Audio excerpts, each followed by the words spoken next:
Hello guys, in today's video I will be showing you how to fix Mobile Legends app not working problem. So the answer is easy, just go to the settings and then scroll down to the apps section and then go to the search and search Mobile Legends.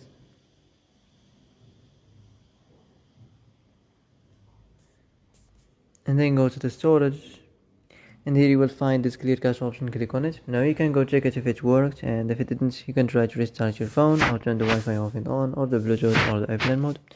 Also you can try to clear data, but be careful. If you clear data, all these applications data will be deleted. This includes all files, the settings, the accounts, the databases, etc. So be careful if you wanna clear your data.